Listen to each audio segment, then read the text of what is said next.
It's a pleasure to welcome you here tonight.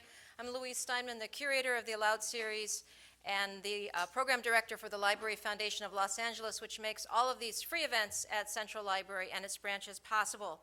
It's an honor tonight to present Christopher Hitchens, the inimitable Contrarian, winner of the National Magazine Award for his Vanity Fair columns, and most recently author of God is Not Great, How Religion Poisons Everything, a title which apparently came to Hitchens in the shower, which is where most of his ideas come from, he told a reporter, adding, "That's why I'm so clean." Christopher Hitchens will be in conversation tonight with Tim Rutten, who writes the Regarding Media column for the LA Times and is the primary book critic and associate editor of the Times feature section. We depend on Tim's column for penetrating analysis of the media, not just in our own city, but across the nation and the world, and God knows we need that analysis. He's not afraid to ask difficult questions and to raise hackles, and that's why he's a good choice to interview Christopher Hitchens, whom he will also be introducing tonight. Now, please welcome Tim Rutten. Thank you.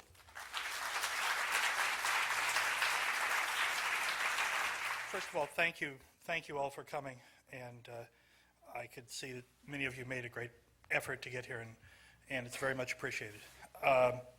It's my great pleasure to introduce to you my great friend and longtime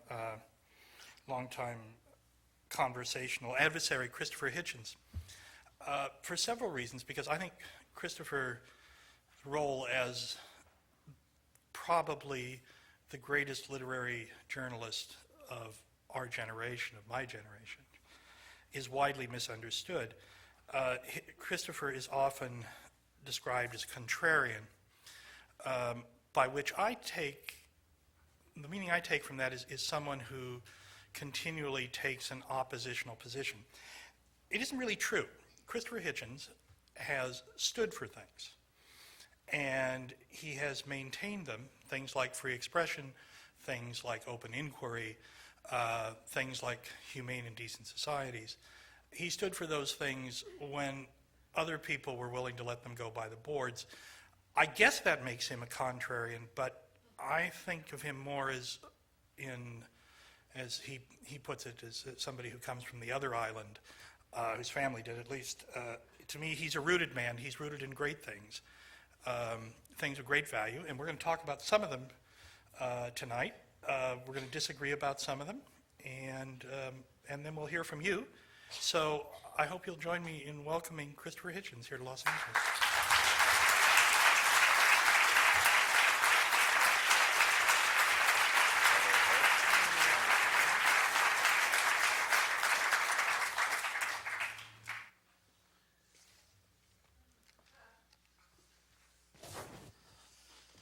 We got that bit right.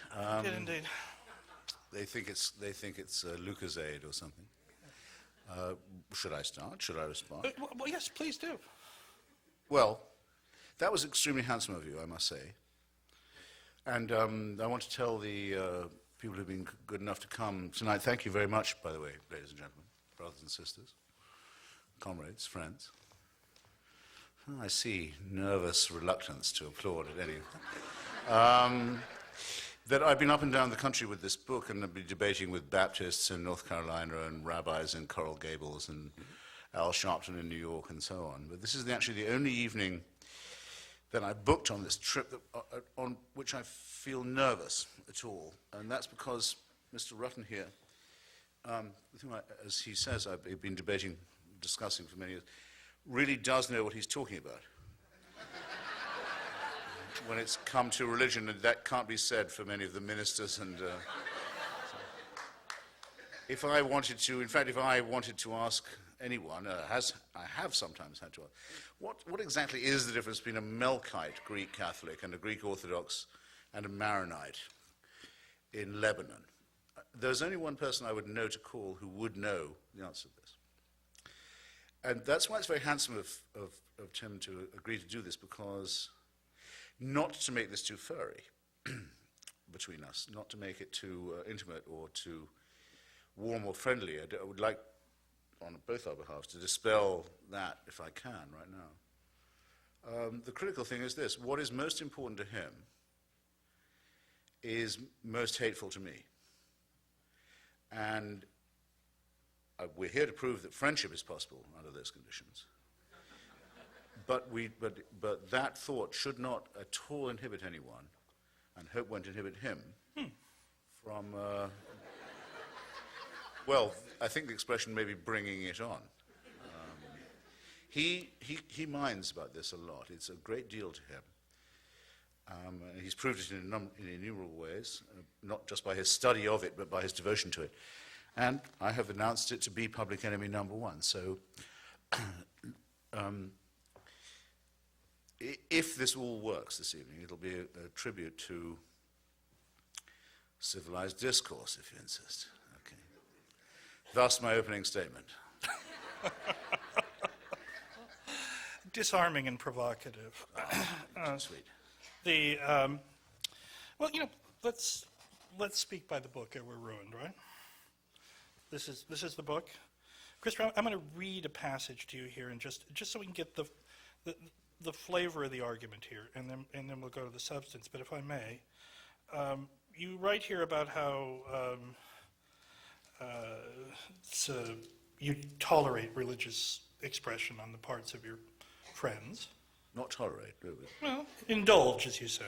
Better, yeah. Indulgence, yes, is the word you use.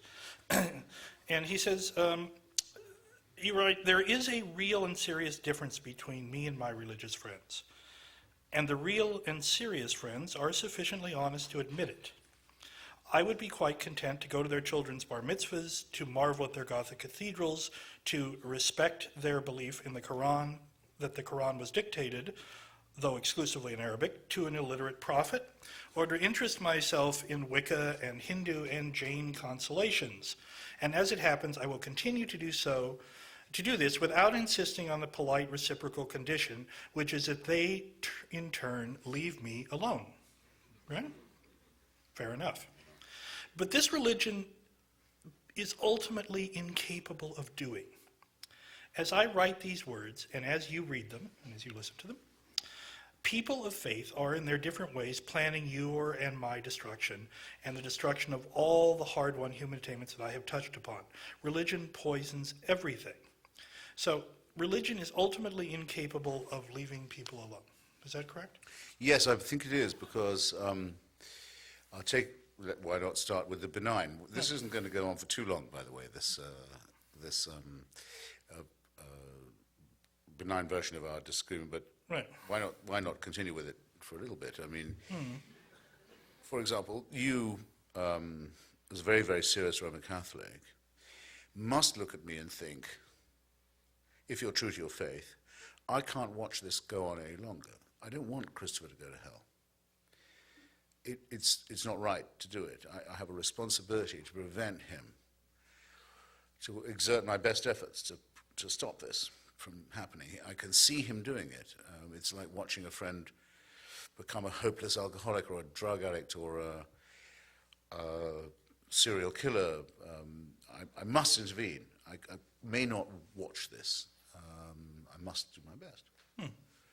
And I know that you ought to be thinking that, and it makes me very nervous.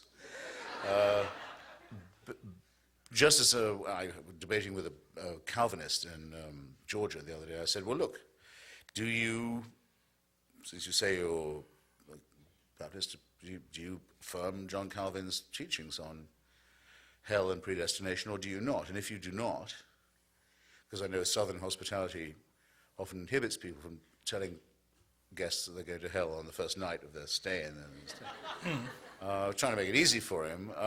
Not if you're Catholic. But if you don't think so, could I know on what authority you don't do this? On what authority do you disagree, as well as on what authority you do? So, when, for example, now moving to the vulgar side of your church, the only Catholic who almost every secular person I know admires, or used to admire, Mother Teresa, the so-called Mother Teresa of Calcutta, journeys to the country that I know matters most to you, Ireland, to say no one in Ireland should be allowed to be divorced. I've arrived in Dublin, a town of which I know nothing, capital of a country about which I know nothing, to support the view of those who say that there can be no change in the Irish Constitution. Sorry, the Irish Constitution. which forbids divorce. We don't just forbid it for Catholics, we forbid it for everybody. And it's praised by everyone. Finally, Mother Teresa's come to aid us in the argument. Right. And while she's there, takes the opportunity to say that not only should Irish people not be allowed abortions, but nor should they be allowed contraception. She's not saying, I have a great relationship with Jesus, and I have a wonderful church and a wonderful faith, and it makes me happy. She's saying, it better make you happy too, because whether you agree with it or not, we're going to impose it on you. Now, that distinction must clearly be apparent to everybody here. The same is true of our Muslim brothers and sisters. They say, you may not know it yet, but our prophet had the last revelation, the only one. Right, the final one. There's always a final revelation. Ultimate one. Yeah. Your revelations were not bad. We agree with you about the virgin birth. We agree with you about various of the more horrible Mosaic prohibitions. You notice that Islam plagiarizes from Judaism and Christianity only the most horrible bits and leaves out the Greek stuff. It does. But they do all that. They say, well, we even think you're people of the book. They tolerate you, in other words. They say, we tolerate you. I'm not going to be tolerated by these people. They say, but we've got something last and final, ultimate. You only need this one book. If you only get round to believing in it, you would be happy. But we can't be happy until you do. Now, I'm very sorry. I'm extremely sorry to say this, and I'll put it as mildly as I can, but I decline to be spoken to in that tone of voice by anybody. I hope that's plain. Fair enough. I hope that's absolutely plain. I won't be talked to like that. I'm not going to be tolerated by the admirers of an illiterate Middle Eastern peasantry. No, I see that, I think we'd be better off outgrowing it. We've all, this is also a bit of, if I may say, the method of this book, which I enjoy immensely, by the way. I do agree with Shalom Aleichem that in the shtetl there were only two people who were really serious about God. One was the rabbi and the other was the village atheist. Everybody else was just sort of going along. Now, No, but wait, I have to do this now, you've done Go right ahead. The third was the guy, it's mentioned in a great story by Irving Howe, which I think he borrowed from Isaac Singer, the man who stands on the wall of the shtetl. I think it's the town of Helm. And when the visitors come, he's always standing on the city wall looking out over the plains. And they ask him, well, what are you doing there, just standing there? And he said, no, I'm not just standing here. They pay me to stand here. Well, what do they pay you to do, standing there? Well, they pay me to watch out for the Messiah. And to tell and ring this bell when he's coming. And they say, so what's it like? He said, well, steady work. That's true enough. That's true enough. It's man-made, ladies. It's man-made, yes, and constructed in much the same clever way that this argument is constructed, because we've slid from the debatable point to the inarguable ones. And the debatable, but I want to circle back to that debatable point because we have experience to draw on. You and I have been friends for how many years? Well, I remember very distinctly when I first met you, which would have to be 83. 83. So we're getting on for a quarter of a century. Or a quarter of a century. Of doing this. And we even did a film together on religion. Mr. Rutten and I circled Los Angeles interviewing everyone from Lubavitcher rabbis to New Age mavens to Wiccans and Satanists. And the people who worship the atomic bomb. Remember them? Yes, I remember they the were bomb. They were the followers of a deranged Which Polish I countess. remember the bomb worshippers, but then eschatology is one of my big worries, especially now, because all religion, in a sense, has to hope for the end of days. Right. Does hope for it. But Christopher, secretly or openly, wants this to be over. It's one of the things I don't like, I have to say. Well, of course, yeah. But They can, I don't mind if they go, but I don't want them taking me with them. Rapture yourself, big boy.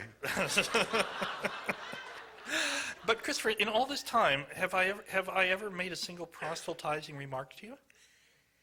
No, you have not, but and it wouldn't be your style. But that's why I took you up, perhaps preemptively, on your very serious and devout Catholicism. In that, I think it could perhaps only have been good manners.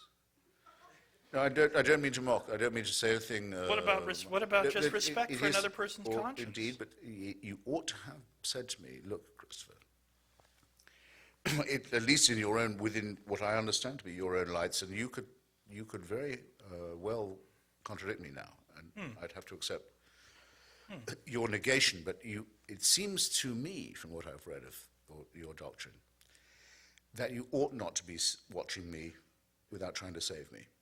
A word from you would have impressed me, by the way, if you'd said, look, Christopher, that was fun. We had a great evening. Most of our friends are secularists. Where we all know the jokes that we can make. But do you mind if I just detain you for a minute before you go home? Are you sure? Are you sure I can't help you to save yourself? But that would be profoundly disrespectful. No, I wouldn't have minded in the least. Yes, it would be. Someone might ask you a question, and you would be available in response. But I think this undercuts this notion that and it's one of the threads that runs through this book, is the necessity of making valid arguments in this absolutist way. And I wonder, is it necessary to state these propositions quite so absolutely to find any use in them? To say that some forms of religious expression are destructive, just in the same way. I mean, look, there are some religious systems and sets of religious beliefs, like some people, who are no damn good. But that's not the tenor. That's not the tenor of the argument you've advanced here. No, I mean I'm only a poorly evolved mammal, half a chromosome away from a chimpanzee, Or the pig, as you point out. or indeed able to take a heart valve from a pig, and may possibly soon be in need of same, or a skin graft, which would negate quite a lot of religion right there, by the way. Kosher, I'm not. Okay, and I think religion shows every sign of having been invented by a species that is half a chromosome away from a chimpanzee. But I still take what the religious believe to be, in that sense, morally serious. And I can't write a book for everybody I meet, which I discovered on this tour I would essentially have had to do. They say, listen, I don't believe in the virgin birth, I don't believe in the rapture, I don't believe in predestination and hell. And so people who've said up till then that they're Catholics, Calvinists, Muslims, they say, well, that's what your texts say, that's all I can write about. If you're all going to take it a la carte and decide which bit you believe, I still want to know on which authority you don't believe it. Now, you're interviewing me, as it were. Yes. But, so I shouldn't return the question. Oh, please go right ahead.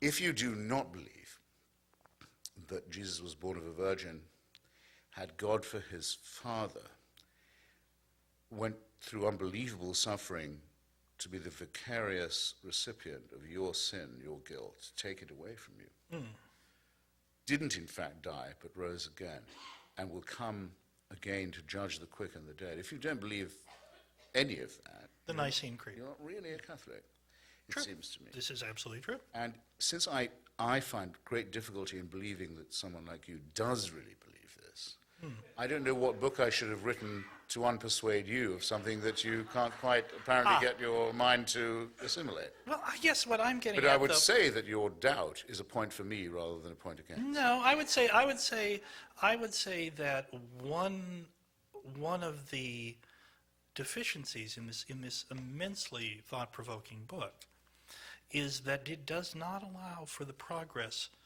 of religious institutions along with other human ones. And one thing that anyone who claims to be a religious believer today must have forsworn, not only in a formal way, but I think in their hearts, is any notion of coercion. Because religious coercion has, undoubtedly proven to be something evil. And that brings me to, if I may, since I am the interviewer, Absolutely. the point of privilege here.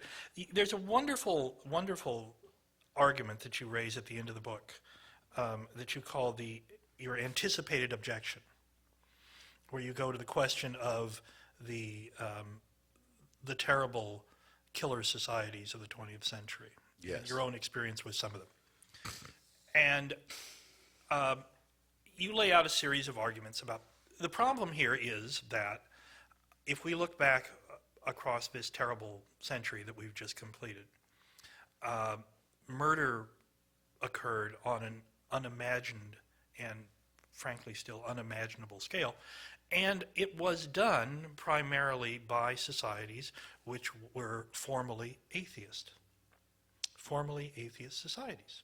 Societies where atheism, which you advance here as this, as not the necessary good, the unavoidable good, that was the official orthodoxy. Stalin did not act in the name of Russian orthodoxy. Hitler did not act in the name of Christianity. Mao did not act in the name of Confucianism. North Korea, which as you say, you still cannot remember without a shudder, is certainly not a religious state. It is an officially atheist state. So you make an argument about this in which you say that or suggest at least that these states were murderous because their leaders were acting on remnant religious impulses or appropriations of religious impulses. Is that really your position? Yes, it is. I mean, is that a fair summary of? Yeah, no, it is also, by the way, a very good summary of my case. Though, just to tease people and make them buy the book, where I have a whole chapter on this, available fine bookstores everywhere and everything. It's a very fine chapter. And I've now, because of course this question comes up at every stop, I would now be able to write that chapter. That's the great thing about writing a book, by the way. You come into contact with the people and the arguments you should have met before you wrote it. But that's a common experience of authorship, if that's not too postmodern an observation. I would still hew to what I say in it. It's not possible to say of fascism, which is the movement that invents the term totalitarian, that it's secular. It's just not possible to say so. I mean, of Mussolini, Franco, Salazar, the Ustasha, you know this very well because your church has been Slovakia.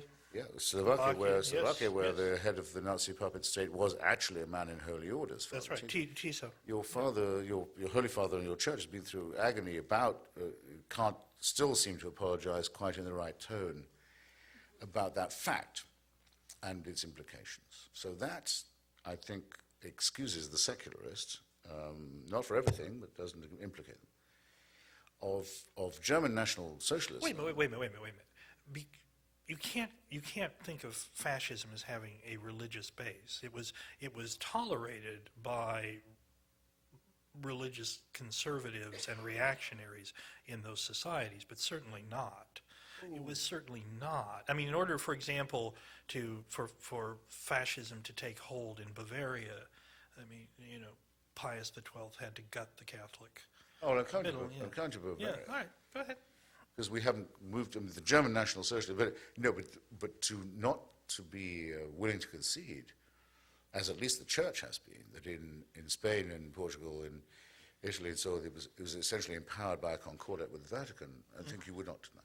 Now, German National Socialism is a somewhat different thing because though it draws upon Protestant as well as Catholic Christianity and anti-communism and I think above all anti-Semitism, and prayers were said, it is a fact, by the bishops of Germany every year in April on Hitler's birthday on the instruction of the Vatican. You can't say that that's a Catholic movement because they wanted to replace Christianity with German paganism and Nordic myths combined with ethnic blood legends all kinds of ghastly nonsense. And but still, you can't call that secular, by the way. It's still mythology and blood worship, and Odin is no better than any of these other imaginary figures. But it had a hatred for Christianity, I will say that, and it did also arouse some, which it didn't elsewhere so much, some very, very brave and distinguished and famous Christian opponents who paid for it with their lives and seem to have been glad to do so. Since we're going to single out Pius XII for his dereliction, we'd probably have to cite Pius XI for Mitbrunner Sonnegan. Yeah, but it's kind of amazing that the anti-Nazi Pope dies in 1939 and the pro-Nazi Pope is appointed by God in 1940. That seems like a lot to expect of the Vicar of Christ. I mean, it's a lot to believe if you are a Catholic. And so it's not, I would not say National Socialism was secular in any sense at all, or let alone atheist. And then remember of the third pillar of the Axis powers, the terrifying dictatorship of Hirohito. It's held in power by two considerations. One, its leader is not godly, but is a god. Is himself a god, yes? And its ideology is Zen Buddhism, which is the training of its soldiers. This was Shinto, not Zen. No, Zen too. Brian Victoria's book, which I mentioned in my book, Zen at War, absolutely confirms it. Zen discipline was the order of the day in the Japanese Imperial Army. Shinto too, I think it was actually more Shinto that trained the kamikaze idea, but Zen as well. And the leader is himself a god. That's not a secular state by any means. By the way, I don't know if this is true because I haven't checked, but it comes from a good source. Some of you may know Michael Krasny, who does this brilliant show, and interviewed me the other day in San Francisco, home of the American Buddhist. Said, had I followed the genocide trials in Cambodia, and I said, you know what, I've been busy, I haven't been doing this. I probably should have done, I used to. Civil society has recovered in Cambodia to the extent that it looks as if the Khmer Rouge criminals are going to be tried for genocide now. Right. The Buddhist party in Cambodia doesn't want it. It says, why do this? All those people who were killed had committed sins in previous lives. This is a mental surrender, and a moral one too. This kind of contemplative nonsense, turn off the mind and you'll have bliss, has ghastly consequences. The sleep of reason brings forth monsters. That's Buddhism. That's Buddhism, the resort that everyone goes to when they've exhausted monotheism. Right. I think it's a fair point. It's a fair point. But well, I haven't got to Stalin yet, by the way. But it leaves aside the fact that the killer, upon whom they're commenting or making this moral surrender, was in fact an atheist, no? Well, the name of you mean in Cambodia? I mean Pol Pot, yes. Yeah. Well, in Cambodia, all I know, and I know this much, is that the ruling power, the mysterious, ultimate, absolute, was called the Angkar, which is a reference back to Angkor Wat and the ancient Buddhist mysterious dictatorship that existed in the Stone Age of Indochina. Right. And you'll find, if you look into it, that the current extremely repellent dictatorship in Burma is also the great builder of Buddhist temples and the great mass producer of Buddhist statues and rules in the name of Buddhism, as did Lon Nol's original army in Cambodia that was the agent of the United States invasion of the country, and defender and profiteer from it. So I'm not so sure that I'm not so sure that if you change your climate from east to west that you escape human irrationality or civility. It seems to me that it follows you wherever you go as long as you're willing to surrender your mind and to put your trust in faith. I think the outcomes there are always the same. Sleep of reason will bring forth monsters. I may not know much, but I think I know that much. I think that's quite correct, but it doesn't get around the fact that Pol Pot and the Khmer Rouge were an officially atheist party. Well, I'm not sure, you see, if they were. I think they had Buddhist, a sort of ancient ethnic, pseudo-confessional, mystical nationalism to them. And I haven't answered your question about Stalin yet, and because I've babbled a bit, I ought to. I don't want anyone to think I've dodged it. Well, put it like this, with communism, which is, unlike fascism and National Socialism, officially materialistic. You're Joseph Stalin. It's 1917 in Russia. Millions of Russians have been told for hundreds of years that the head of the Russian government is something more than a human being. Not a god. It's not as bad as Japan.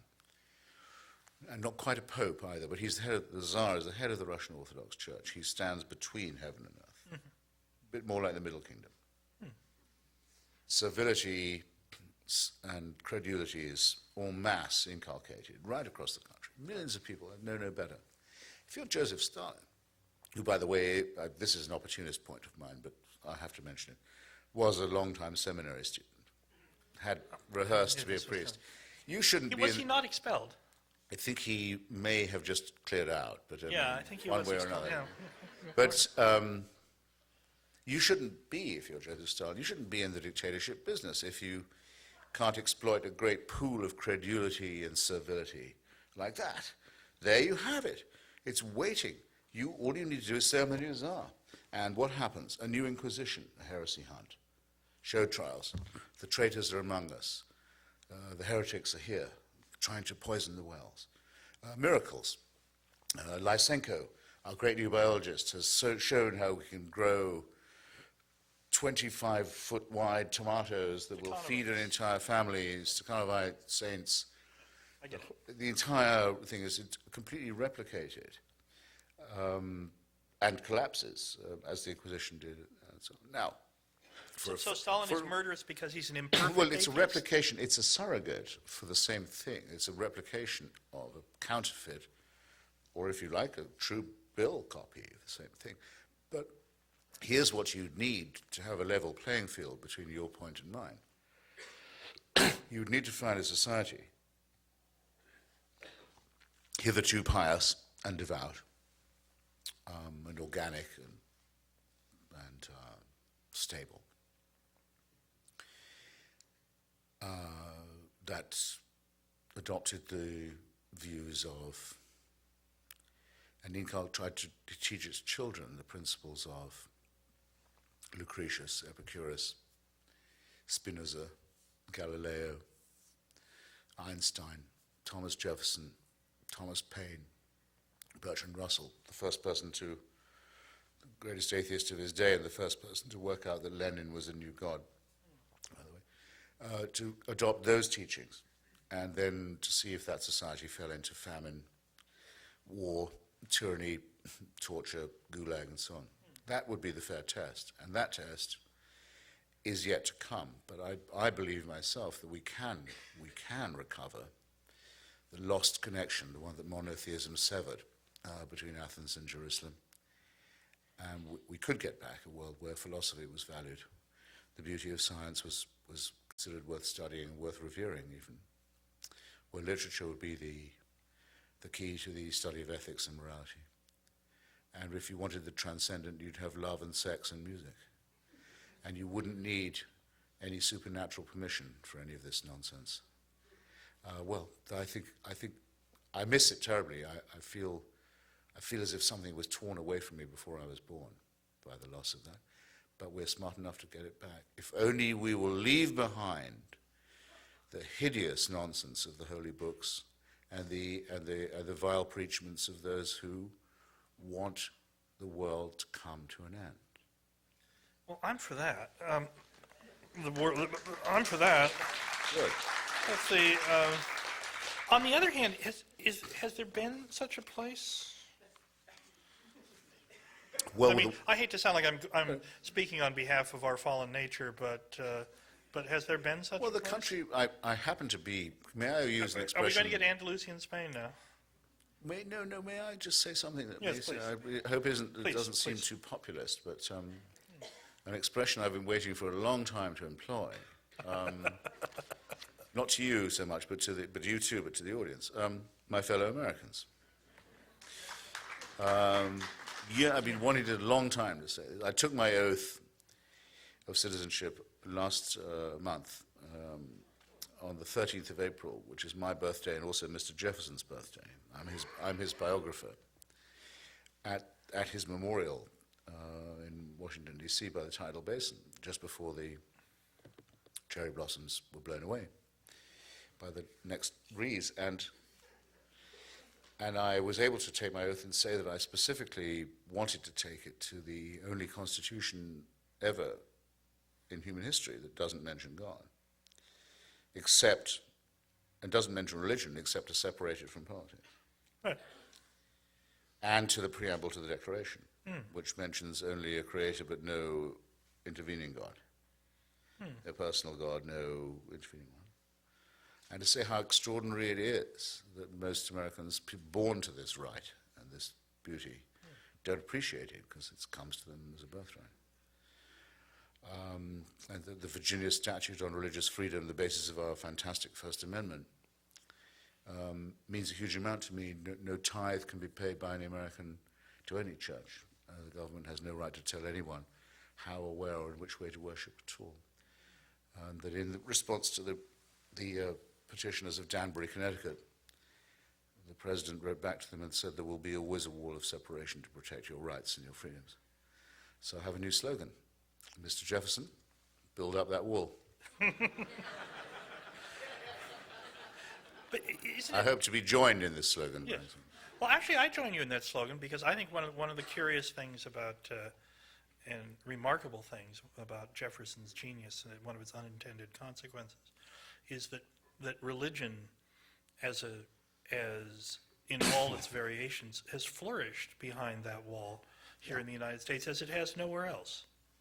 That religion severed from state support and from the notion of the official church has flourished here in a way. Tocqueville was right, as are you. Yeah. That if it's a voluntary association, it can be very pluralistic. After all, do you know? You do know. So you don't you say?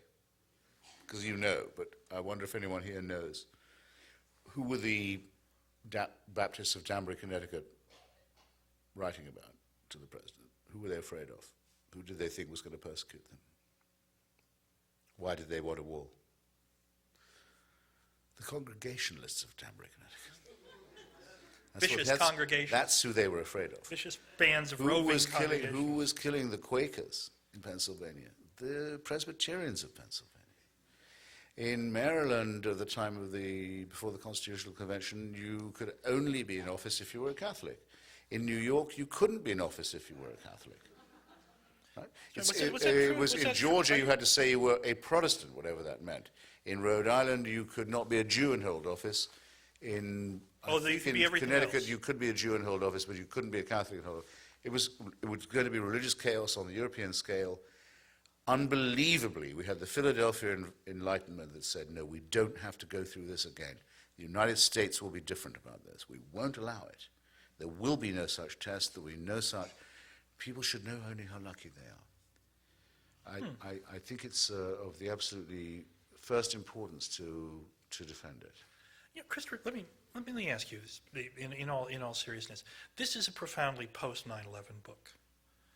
Yes. You wrote this book, I think, because of what occurred on 9/11 and because of the struggle that we now confront with fundamentalist jihadist Islam, or as you've called it, Islamofascism. Yes. Okay.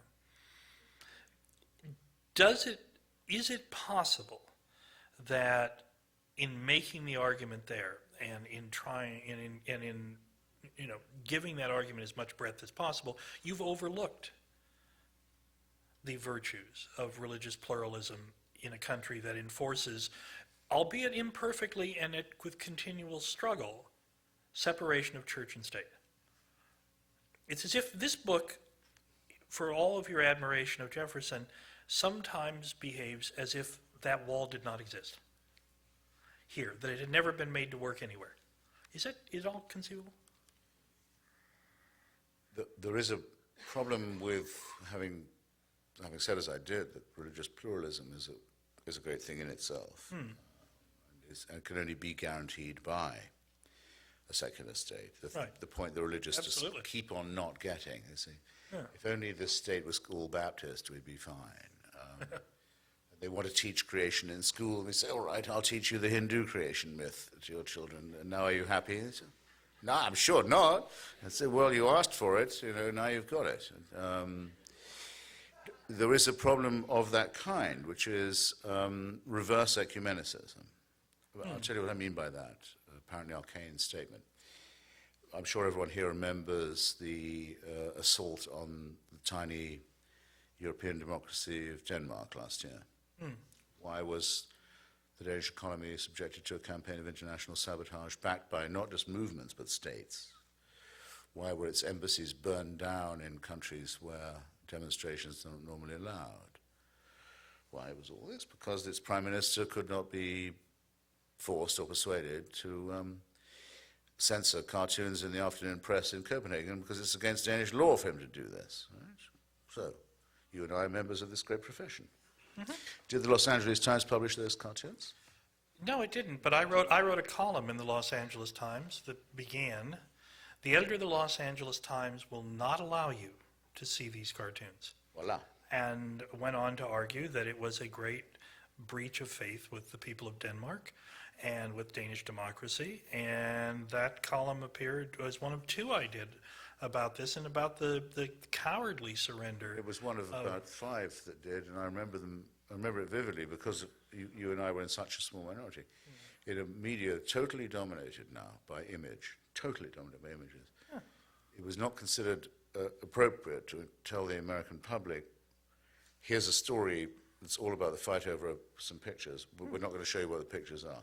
Listen, as a religious believer myself, I'm totally unaffected by these things. Wait, it's because it's not you I'm trying to persuade. I'm trying to make a point. The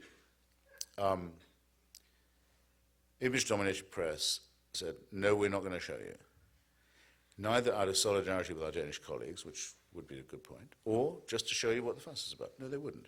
That's either out of fear of the religious, or it's out of fear of offending them, which comes to more or less the same thing. It's blackmail. In the United States of America, in 2006, there wasn't a single member of our profession in a position to make a decision who would stand up for one day to outright blackmail. And people say to me, why do you keep mentioning the extremists? I said, because the extremists are the tail that wag the whole dog. And my profession proves it, and your culture proves it, and you were humiliated by this. And it gets worse, because I write for a very small atheist magazine called Free Inquiry, and published out of Amherst, Massachusetts, which did publish the cartoons. So it's a responsibility. First, solidarity with the Danes. Second, people should see what the fuss is about. Borders Books takes our magazine off the rack. So you can't sell your magazine now. I've refused to read or speak in a Borders bookstore ever since. The least I could do. Unless they really, really, really offer me a lot of money. And a complete capitulation, a total capitulation. And people say, why do I focus on the extremists? Because the extremists have the initiative, and because, I haven't started yet, who condemned what? I remind you, individual Scandinavians were murdered everywhere from Afghanistan to Nigeria by this hysterical, prearranged campaign. 21 ambassadors from so-called Muslim states. How dare they call themselves Muslim? In what sense is Egypt a Muslim country? You can't denominate a country as religious. Waited upon His Holiness the Pope. Well, and in fact, 2 leading Egyptian newspapers, as I pointed out in my column, did run the cartoons. They're braver than the American papers. But His Holiness the Pope condemned what? The cartoons. The State Department condemned the cartoons, not the violence, not the campaign of intimidation. The Archbishop of Canterbury condemned the cartoons. Every church I know of condemned the blasphemy of the cartoons, not the campaign of murder and sabotage and intimidation. In other words, ladies and gentlemen, the barbarians are not at the gate. They're not at the gate. They're well inside. And who held open the door for them? The other religious did. It was the same with Salman Rushdie. When the Ayatollah Khomeini offered money publicly in his own name, without shame, for suborning of murder of a novelist who wasn't an Iranian, who lived in England. A pretty radical attack on what we think we live by, what our Constitution stands for, what Mr. Jefferson, Mr. Paine thought it was worth fighting for. The Cardinal Archbishop of New York, the Chief Rabbi of Israel, His Holiness the Pope, the Archbishop of Canterbury, all condemned what? The novel, the author, for blasphemy. Now get used to this, because you may be living in the last few years where you can complain about it. Because the religious really mean this, you know. They are not just joking. They really mean to abolish everything you care about, and they want to take away everything you love and to destroy everything you have and to replace it with a Stone Age ideology derived from the desert of Palestine in a very bad time in human history. Now, And just because they were there first, they think they own everything, and they think they have the right to tell you what you can think, who you can sleep with, what you can eat, what you can read. And they claim the right to make you afraid, even to read, in the United States of America this year. So I don't want to hear from anybody that my book says, well, don't judge religion by its extremes, okay? Don't do that.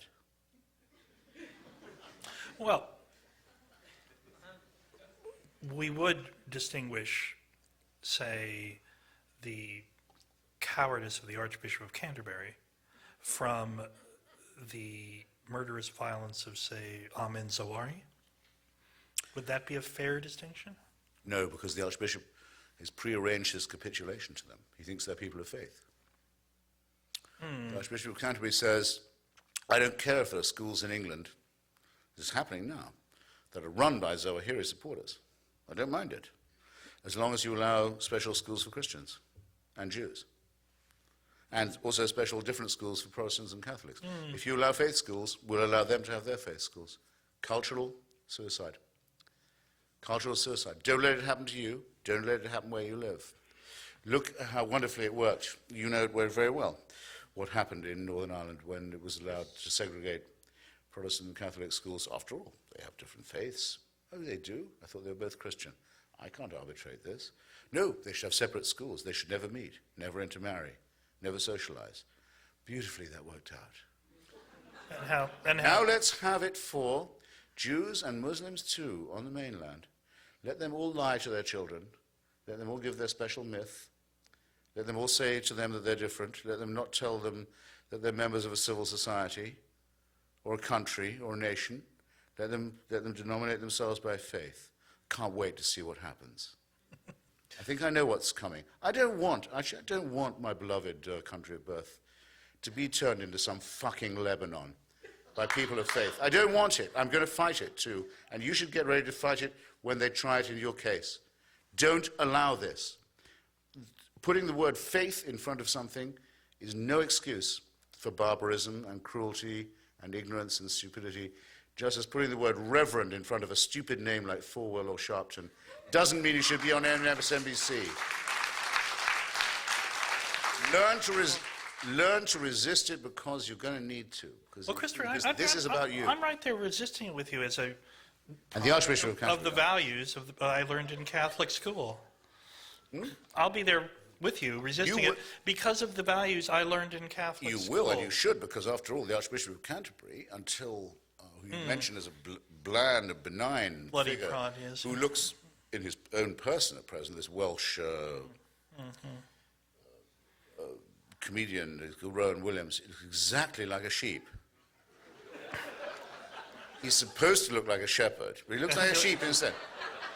One of my earliest uneases, by the way, was, why do I have to call myself a lamb the entire time? I'm not a sheep. I don't want to be called a sheep. Why do they call me a member of a flock? Sure. Isn't that kind of a tip-off? But anyway, this sheep-faced figure would, until 70 years ago, would have said that a member of your church could not serve in Parliament, Right. could not be the editor of the London Times, Right. would not be able to be a lawyer or practice. If you're a Catholic kind of Christian, we forbid you by law to hold any kind of serious office Right. or to take a degree at Oxford University. When the present Queen of England, Ms. Mirren, dies, at the moment of her death, here's what you have to understand. At the moment of her death, because Tim is asking a very serious question. Yeah. He's asking it in a humorous way, but it's a very serious question. When she dies, her slobbering, chinless dauphin of a son will become not just the head of the state. This is what it is not to have a secular constitution. He'll become defender of your faith. He will become the defender of the faith, the head of the church, Right.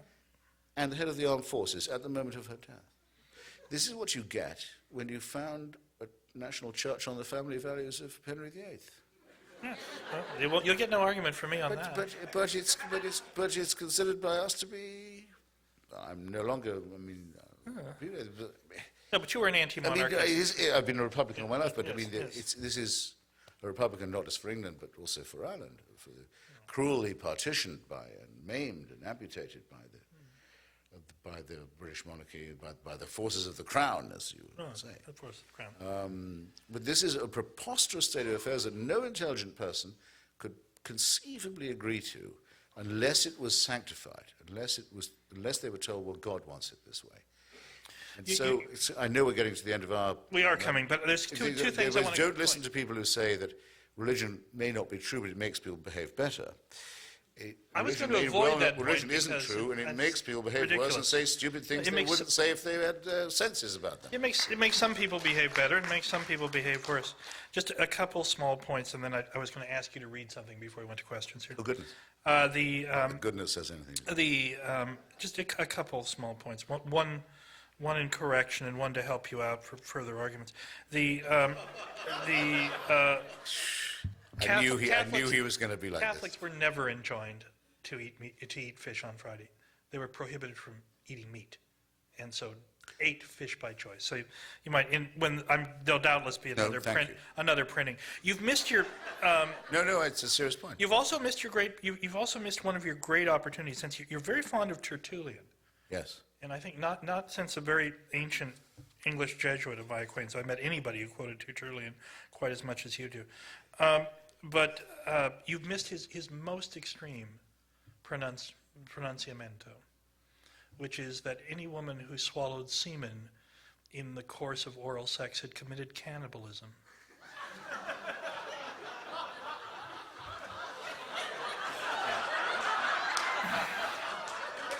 And I find it shocking that you've missed this point. I mean, it's so good. And Tertullian is, for those of you who've been spared the lectures of their right to life movement cousins, as I have not, you would find Tertullian comes up a lot in their arguments. But he is a remarkably, like a lot of these guys, a remarkably unreliable guide to sexual ethics, I think, or at least I hope so. In any event, this is a. How did he know? No, never mind. No.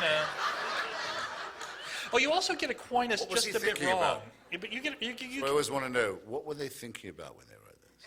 It's always good to know what they're thinking about. They were thinking about the most extreme examples they could make in support of their arguments. Well, sort of what we're talking about here tonight. But Aquinas did say Aquinas did say and believe that the whole human was contained in every sperm. He thought the woman was only the bearer.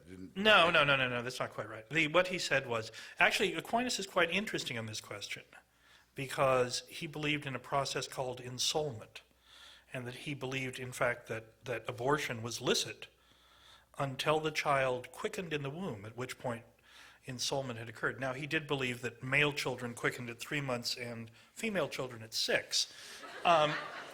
But that's another kind of problem. Who doesn't know that? Yeah, who doesn't know that?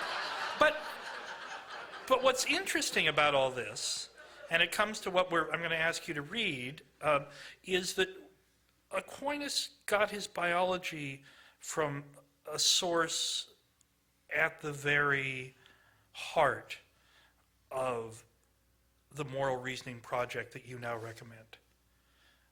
Aquinas didn't get his biology from his colleague Zigeru Brabant at the University of Paris. He didn't get it from Albertus Magnus. He got it from Aristotle. Whole, by way of somebody you and I both admire, Averroes. Something to ponder. Anyway, I wonder if you'd read this passage and You want me maybe to say anything about the previous? Go right ahead. No, No. because we're trespassing on their time. Yes. I would simply say Aquinas did believe that there was a whole person inside each sperm, at least in potentia.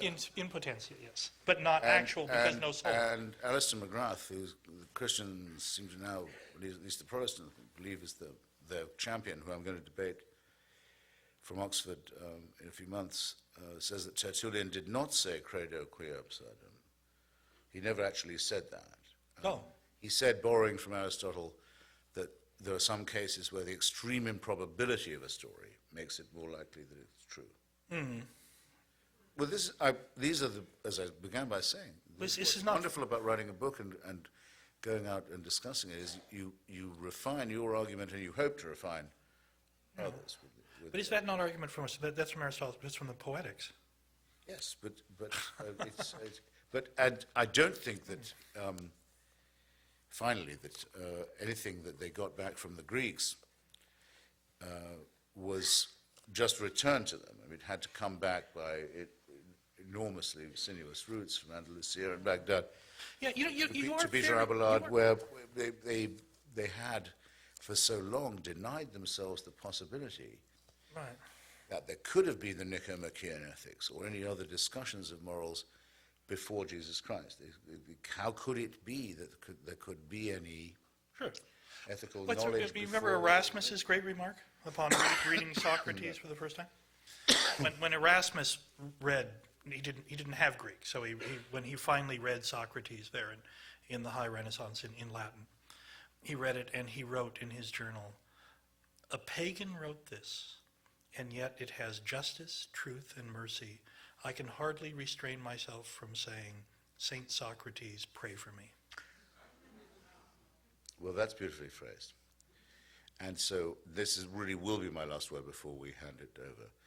I have a challenge that I've put on the Christianity Today website, which has been very kind in inviting me to debate and exchange every day of this trip, and with Douglas Wilson, who you probably know. And I've put it everywhere else. It's simply this. Any of my antagonists, and I can't wait to see how the challenge eventuates, has simply to do the following. They must, and this includes you, my dear, they must come up with a moral statement made or a moral action performed by a believer, it gives them a huge range of possibilities, that could not have been made or not have been performed by a non-believer. So, I'm not leaving until 9. And I won't leave while anyone can say I didn't answer a question. So that's my challenge. And thank you very much for prompting me. And by the way, thank you very much for all this. Yeah. And what do you want me to read? I thought maybe you could just read the start of that chapter, actually, which is quite good. And before you do, I do think that you're a little light on the heavy lifting done by the great triumvirate Aquinas, Averroes, and Maimonides in reconciling faith and reason. And I would, in fact, say to you that the problem of militant Islam today really stems in large part from the different choice that Averroes, who we both admire, and whose tomb or his monument we've both gone to, we have a mutual admiration for Andalusian Spain. And you remember, Averroes dealt with the problem of Aristotle how? He said, 2 truths. There's the truth of revelation, there's the truth of the natural world. And the two are completely different, proceed along different courses. We need not concern ourselves with their conflict. Aquinas, Maimonides, said, no, that's intellectual suicide. Truth is unitary. It must be reconciled, no matter how imperfectly. Without that act of reconciliation, there'd be no modernism, and you and I wouldn't be here discussing this tonight. No, but I'm with you because I agree. Stephen Jay Gould is wrong in saying these are non-overlapping magisteria. They are, in fact, antagonistic.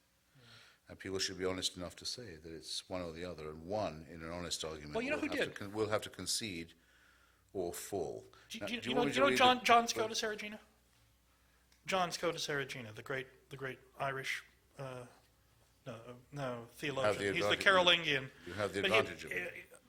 Erigena, at the court of Charles the Bald, in the Carolingian court, said that truth and reason could never conflict, and that when they appeared to, it was the human duty to give the benefit of the doubt to reason, because it was our only tool of reckoning.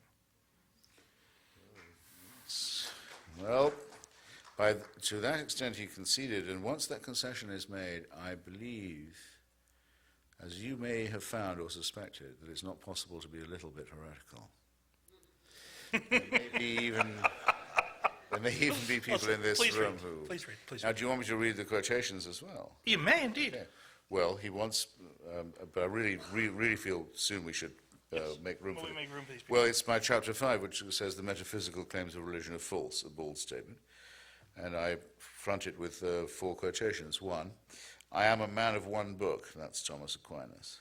We sacrifice the intellect to God, that's Ignatius Loyola. Reason is the devil's harlot, who can do naught but slander and harm whatever God says and does. That's, as you all know, Martin Luther. And then shifting to someone with real culture and sensitivity, and I must add,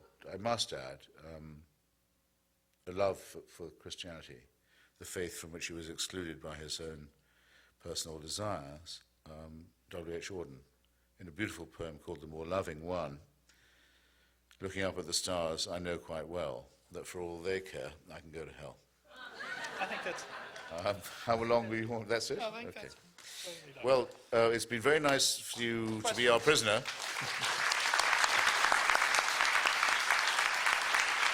I assume that it's your anti-faith point of view that caused you to support the war in Iraq. Is there a danger in being heretically anti-religious as fanatically for religion? Well, your assumption is not radically, but very slightly mistaken. I mean, my view was that Slobodan Milosevic, the Taliban, Saddam Hussein, the Rwandan genocidaire, the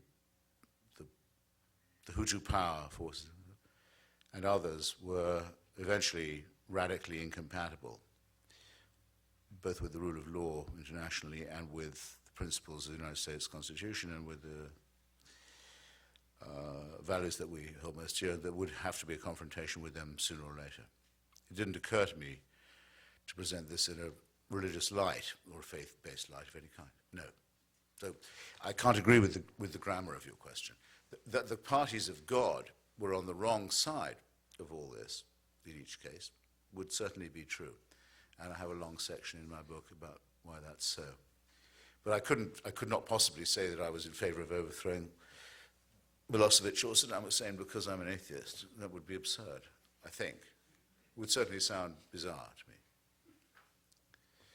It's just there's a radical incompatibility between totalitarian expansionist dictatorship and our survival. I wish more people realized that that was so. Someone in this section, and we'll move across. No? Here, there's a gentleman here. Sure. Oh, was that a complete waste of my breath? All that? It's lovely to think that all that was wasted on the desert air. Gotcha. Oh, shit, now it's full now. I just thought I had a carrying voice. Hey. Hi, how are you? Too soon to tell. Enjoyed the talk. Now can you hear me? Yeah. Yes, thank you. I'm a believer, so I have a Believer in what? well, it doesn't matter, but That's what I think. we're here. So I'll take you up on that Look, challenge. I didn't plant this guy. I mean, I promise you. Daddy, I told you not to do this. So I'll take you up on your little challenge. So my problem with the... Do it briskly, if you don't mind. Okay, sure. With your argument as well as the atheist argument, which I'll call the objectivist argument, if that's okay. No, it's not. Okay, well, let's say... I'm not a Randian. Okay, well, according to... From what I've Do I heard look you, like a from Randian? What I've heard you say... No, not at all, actually. Atlas slumped. Right. The problem with what I hear you saying, and also what I've read in like in Dawkins' book, is that the problem with denying religion in its entirety is that, to me, there's an aspect that none of us can deny, believer or not, to ourselves that's boundless, right? If someone were to knock me on the back of the head, they could take out a lung, arm, whatever, or not even touch me, and without any conscious, objective reason, I'm going to be here. I'm going to be okay. And so it seems to me that that aspect of balance is something that we need to deal with. Science doesn't deal with it, or can't deal with it yet, because it's tied up with consciousness and our very being. And it seems to me that religion is the province that, however ineptly it happens, however ineptly they're doing it, deals with that aspect of boundlessness within us all and every object around us. We're all part of the universe. So how do you reconcile to that, or deal with that question? It's for me, right? No. Well, I can tell you, well, okay. If they keep taking those limbs and lungs away from you, by the way, it won't go on for all that fantastically long. And even if they don't, and all your sound in wind and limb, as we used to say, those were, in fact, the precise words, it still won't go on that terrifically long. It just isn't. And we live on a very small planet, in a very minor solar system, on the very edge of a gigantic galaxy, where the remainder of the planets, just in our own solar system, are either too fucking hot or too sodding cold to support life of any kind, as is true of very great swathes of our own planet, which is on a climatic knife edge, as if we didn't know before, we know now. So to say that this is the center of the universe and the whole objective of the cosmos is to produce this conversation is an extraordinarily self-centered thing to do, it seems to me.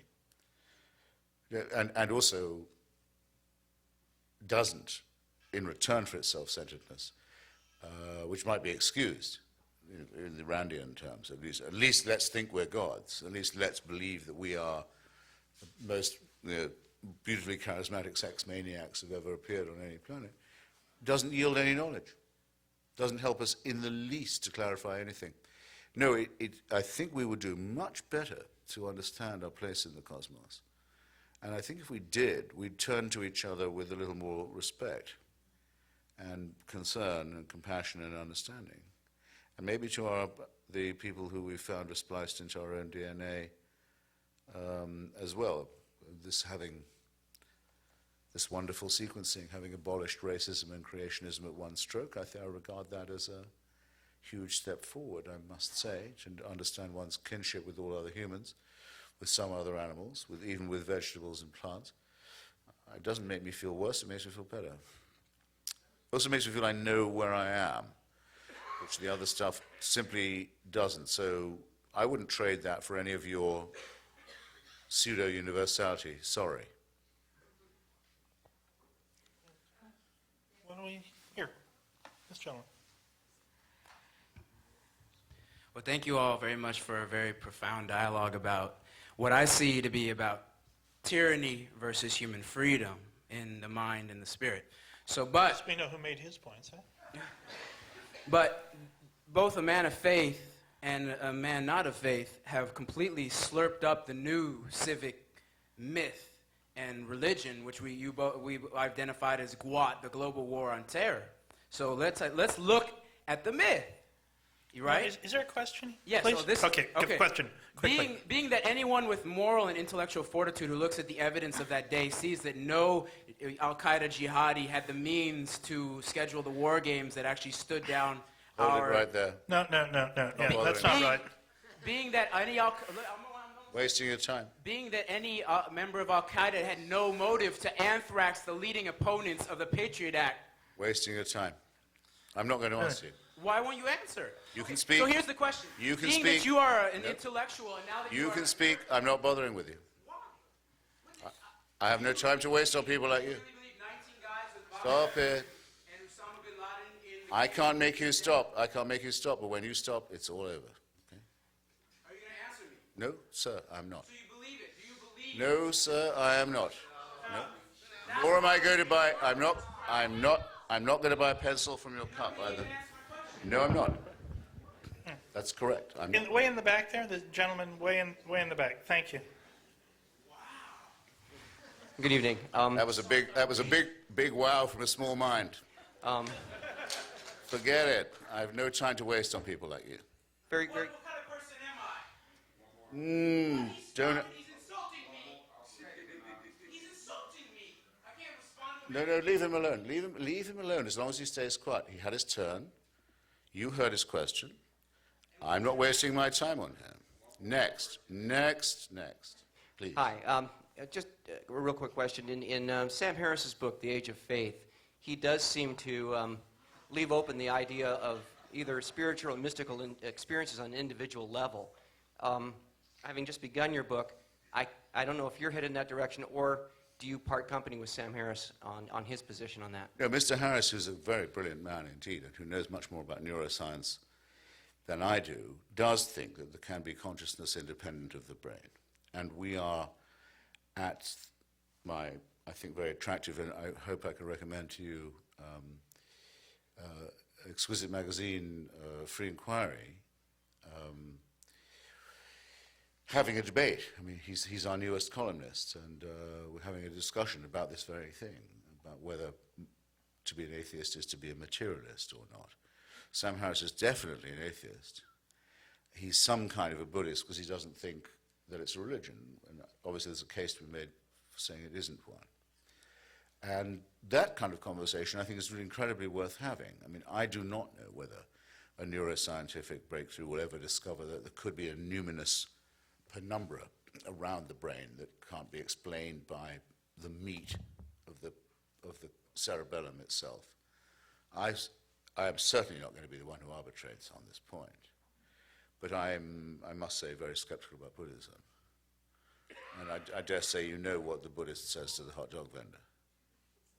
You don't? He says, make me one with everything. Yeah, well, wait, that's only part one, because the Buddhist then hands over a $50 bill and waits while he munches, and nothing happens. And he says to the hot dog vendor, okay, what about my change? And the hot dog vendor says, change comes only from within. I myself have never heard anything more profound than that from Eastern so-called contemplation, and I told you what I thought was the atrocious and immoral line about predestination and reincarnation that the Buddhists take on the massacre in Cambodia. And I don't like the idea of the Dalai Lama being an inherited kingship and godship. I think that's a disgusting idea.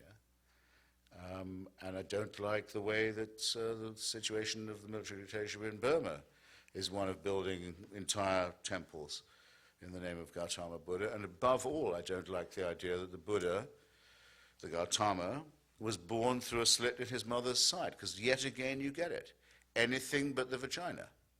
Disgust for females, contempt for females, revulsion from menstrual blood, revulsion from the female genitalia. I personally do not regard the female genitalia in that way. I hope you don't either.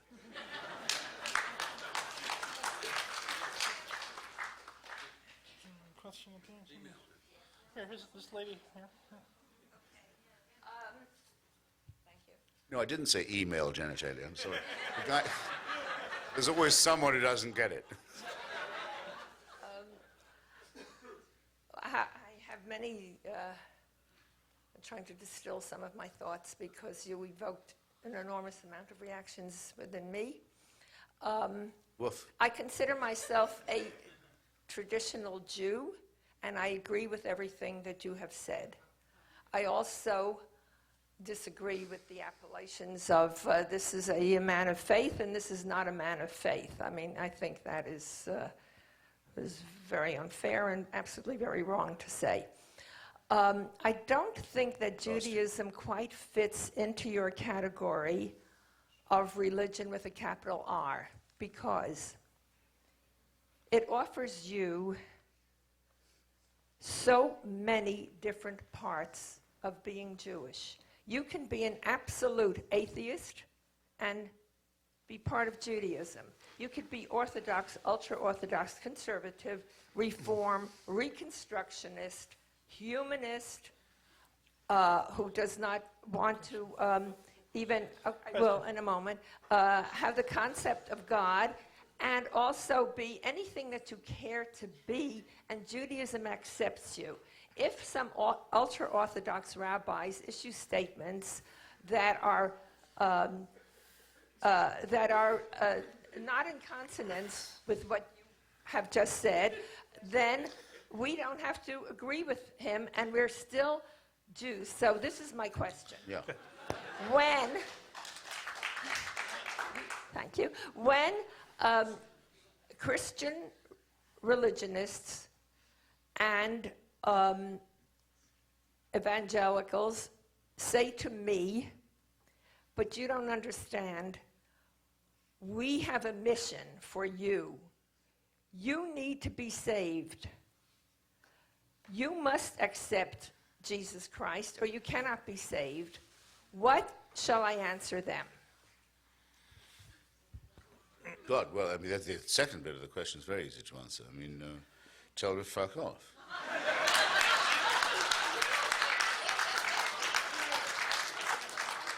My friend Catholic Pollitt, the Southern Baptist Convention announced, it does it almost every year. This time we're raising a real fund, they do it all the time, for the conversion of American Jews. We must bring them back to Jesus, we must save them. And Catholic Pollitt, who I've had many, many quarrels with in my life about many, many things, but who's a beautiful writer in a way, said she waited in night after night on the Upper West Side and West 88th Street, just waiting for them to come and knock on her door. She was braced, she was ready. They never came. It's a huge disappointment. Of course, the Christians can't ever be happy until the Jews do this, because, and it's the same with the Muslims. And by the way, I may say, I apologize for slight flippancy in my first answer. Here's the situation. If the Nazarene preacher from Galilee ever really existed, there's no question who he met. He met the Jewish people first and came partly from their tradition. If the Prophet Muhammad really ever existed, I doubt both these propositions very much, but to the extent that any narrative about this can be told, the first encounter he had was with people whose first religion was Judaism. The Jews took a look at both these guys and said, no, this is not the Messiah. This is not the Redeemer. We reject them. Do you suppose they're ever going to be forgiven for it? Of course they're not. Of course they're not. The hatred for there isn't a Christian or a Muslim in the world of a real serious kind who wouldn't have to hope to give everything they owned for a chance of some face time with either Jesus Christ or the Prophet Muhammad. It would have to be the thing they most wanted to do. They must want it in the same way as I would like to have met Shakespeare or George Eliot. It must be the most important thing to them. And only one people, and it's the same in both cases, met their false prophets. And they both turned away and said, this isn't genuine. Do you think it's going to be forgiven? No. Do you think this has led to a huge amount of violence and turmoil and heresy hunting and fascism and genocide? Yes. Do you think it's over yet? Better not believe that. The worst is yet to come. They're never going to forgive it. That's what you get when you set Bronze Age myths in conflict with each other and let civilized people act as if they're for real. Actually, Christopher, it is possible to take exactly the opposite meaning from that example. Think? Yeah, I think that, one of the interesting things about the gospel narratives, at least in the Christian scriptures, is that if you're going to believe any part of the evidence of the Gospels, there were people who heard the Son of God teach them about morality in life and said, turned around and went away. So there was there at the beginning an absence of coercions, and certainly if he was the Son of God, he could have persuaded them through what? Some force or other, but didn't. So, couldn't you take a hopeful? You know what? I think not, because I have a passage about this in my book. It's basically an attack on an Australian fascist called Mel Gibson. Yeah. His various demagogies, but which come from, as you know, a very theologically crazy father, Right. who wants to reverse Vatican II. If you remember, he wanted to rip out my lungs. Indeed, and mine too, and anyone who came into contact with Kill Frank one of those Rich's people dog. who shouldn't have a drink as well. No, never. But his father's attack on Vatican II was a very serious and delicate one. Now, here's the situation. In his film, he tries to restore the idea of Jewish guilt for deicide, as you must have noticed. Fortunately, a lot of people didn't notice it, but okay, now the church has repudiated this. Yes. Nostra Aetate. Now, you'll correct me if I'm wrong, but Nostra Aetate is 1968. No, wait a minute, I'm sorry, I'm wrong about that, 60 earlier. And written by an American, by the way. Well, An I American was about to Jesuit. say that it was fractionally earlier, Yeah, it is a little. nearer the time of Vatican II, but Somebody knows? okay, in the 1960s, at least they're saying that. It was in the Vatican Council, yeah. I think it's 65 because I thought I had it down as 20 years after the start of the Nuremberg trial. 20 years after the start of the Nuremberg trial, the church officially says we do not hold all Jews guilty of deicide. That's quite late. Now, I'm not trying to be funny. Moves very No, slowly. I was actually trying to make you cry rather than make you laugh, but okay, giggle all you want. Why do they wait that long? Ask yourself. It's in my book. Why?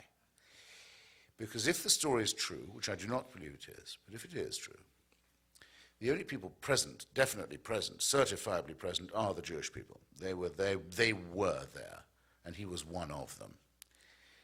If you say, okay, the Jews are excused, they can go, how can you go on saying we were all present at Calvary? We were all guilty of nailing the hands and the feet. That we all spat in the face of Christ. How can you keep anyone else guilty of this if you have let go the one people who you can be reasonably sure were there? That's why they hung on so long.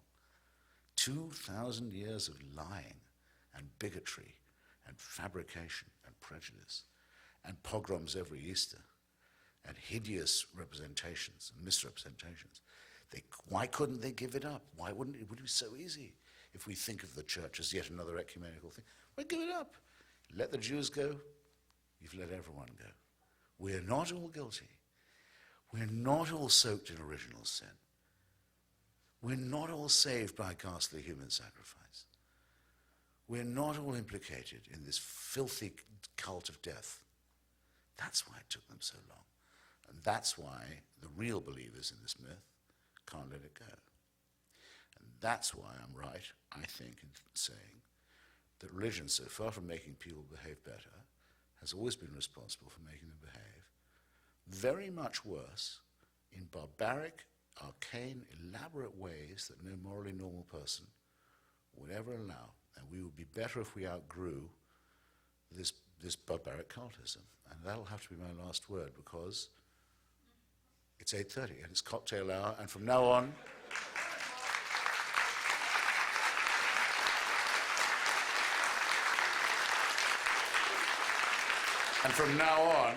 I can only be compassionate to anyone who has a receipt. This is America. Thank you.